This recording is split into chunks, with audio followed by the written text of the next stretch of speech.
Assalamualaikum warahmatullahi wabarakatuh. Salam sejahtera bagi kita semua. Pada kesempatan kali ini, saya akan memaparkan materi motor DC dan generator DC. Sebelum memulainya, izinkan saya untuk memperkenalkan diri saya. Perkenalkan, nama saya Muhammad Akbar Setiawan dari Prodi Pendidikan Teknik Elektro Universitas Negeri Makassar dengan NIM 210204502008. Mesin listrik DC, motor DC dan generator DC. Pengertian motor DC. Motor arus searah motor DC telah ada selama lebih dari 1 abad. Keberadaan motor DC telah membawa perubahan besar sejak dikenalkan motor induksi atau terkadang disebut dengan AC shunt motor. Motor listrik atau DC merupakan perangkat elektromagnetis yang mengubah energi listrik menjadi energi mekanik yang bekerja menggunakan sumber tegangan DC. Energi mekanik ini digunakan untuk misalnya memutar impeller pompa, fan atau blower, menggerakkan kompresor, mengangkat bahan, dan juga digunakan dalam rumah, mixer, boiler listrik, fan angin, dan di industri. Motor DC memerlukan suplai tegangan yang searah pada kumparan medan untuk diubah menjadi energi mekanik. Kumparan medan pada motor DC disebut stator, bagian yang tidak berputar, dan kumparan jangkar disebut rotor, bagian yang berputar. Jenis-jenis motor DC. 1. Berdasarkan arus medan. Motor DC penguat terpisah yaitu motor DC yang menggunakan arus penguat magnet yang diperoleh dari sumber arus searah di luar motor. Gambar penguat terpisah seperti yang di bawah ini. Motor DC penguat sendiri yaitu motor DC yang menggunakan arus penguat magnet berasal dari motor DC itu sendiri. 2. Berdasarkan rangkaian. Motor DC shunt, motor DC yang menggunakan kumparan penguat yang disambungkan paralel shunt dengan lilitan jangkar. Pada motor shunt gulungan medan shunt disambungkan secara paralel dengan gulungan dinamo. Oleh karena itu, total arus dalam jalur merupakan penjumlahan arus medan dan arus dinamo. Seperti gambar rangkaian motor di bawah ini. Motor DC seri, motor DC yang menggunakan lilitan penguat magnet yang dihubungkan seri dengan lilitan jangkar. Motor DC kompon, motor DC yang menggunakan lilitan penguat magnet yang disambungkan seri dan paralel. Motor DC kompon panjang adalah motor seri diberi penguat shunt seperti gambar motor kompon shunt panjang.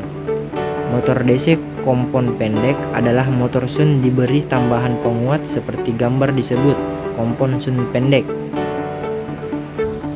3. Berdasarkan adanya sikat brush. Motor DC yang menggunakan sikat sebagai pengalir arus ke komutator, rotornya sendiri terdiri atas kumparan yang terhubung ke komutator. Biasa disebut dengan motor DC klasik atau konvensional. 2.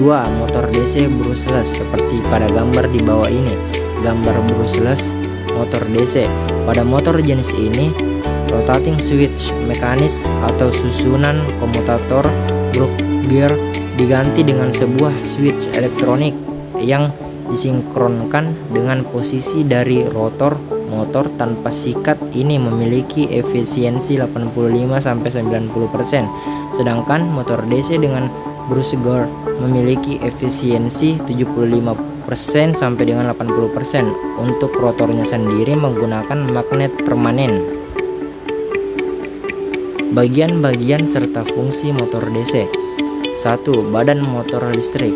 Fungsi utama dari badan motor adalah sebagai bagian tempat untuk mengalirnya flux magnet yang dihasilkan kutub-kutub magnet.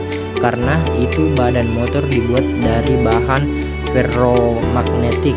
Di samping itu, badan motor ini berfungsi untuk meletakkan alat-alat tertentu dan melindungi bagian-bagian motor lainnya. 2. Inti kutub magnet dan lilitan penguat magnet.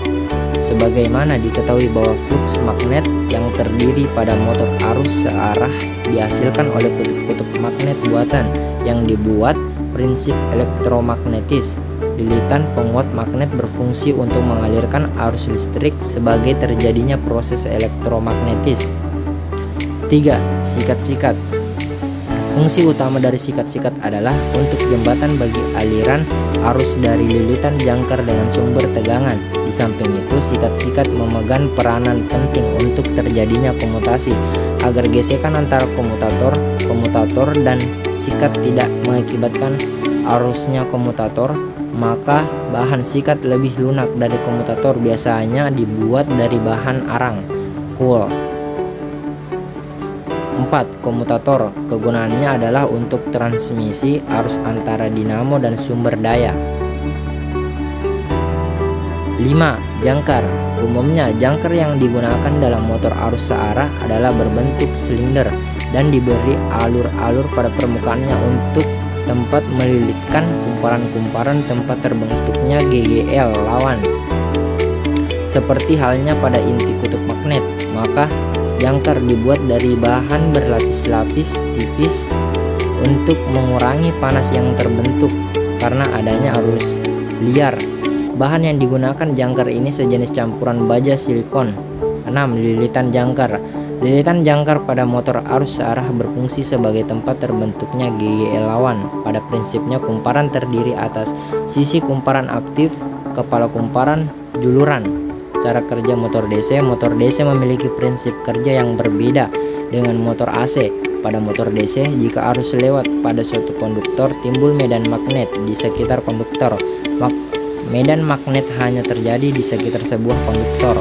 Jika ada arus mengalir pada konduktor, arah medan magnet ditentukan oleh arah aliran arus pada kontraktor, seperti pada gambar aliran arus konduktor di bawah ini. Aturan genggaman tangan kanan bisa dipakai untuk menentukan arah garis flux di sekitar konduktor. Genggam konduktor dengan tangan kanan dengan jempol mengarah pada arah aliran arus, maka jari-jari Anda akan menunjukkan arah garis flux, seperti pada gambar arah garis flux di bawah ini. Catatannya, medan magnet hanya terjadi di sekitar sebuah konduktor jika ada arus mengalir pada konduktor tersebut. Motor DC memiliki prinsip kerja yang berbeda dengan motor AC. Pada motor DC, jika arus lewat pada suatu konduktor, timbul medan magnet di sekitar konduktor. Medan magnet hanya terjadi di sekitar sebuah konduktor jika ada arus mengalir pada konduktor tersebut. Arah medan magnet ditentukan oleh arah aliran arus pada konduktor. Mekanisme kerja untuk seluruh jenis motor secara umum. 1. Arus listrik dalam medan magnet akan memberikan gaya. Jika kawat yang membawa arus dibengkokkan menjadi sebuah lingkaran atau loop, maka kedua sisi loop pasangan gaya menghasilkan tenaga putar atau torque untuk memutar kumparan. Motor-motor memiliki beberapa loop pada dinamonya untuk memberikan tenaga putaran yang lebih seragam, dan medan magnetnya dihasilkan oleh susunan elektromagnetik yang disebut kumparan medan. Atau genggaman tangan kanan bisa dipakai untuk menentukan arah garis flux di sekitar konduktor. Genggaman konduktor dengan tangan kanan dengan jempol mengarah pada arah aliran arus, maka jari-jari akan menunjukkan arah garis flux. Kesimpulan, motor listrik DC merupakan perangkat elektromagnetis yang mengubah energi listrik menjadi energi mekanik yang bekerja menggunakan sumber tegangan DC. Energi mekanik ini digunakan untuk misalnya memutar impeller pompa, fan atau blower, menggerakkan kompresor, mengangkat bahan, dan juga digunakan juga di rumah, mixer, bor listrik, fan angin, dan di industri. 1. Bagian-bagian dari motor DC diantaranya badan motor listrik, inti kutub magnet dan lilitan penguat magnet, sikat-sikat, komutator, jangkar, dan lilitan jangkar. Baiklah, mungkin sekian dari persentase saya, kurang lebihnya mohon dimaafkan. Sekian, assalamualaikum warahmatullahi wabarakatuh.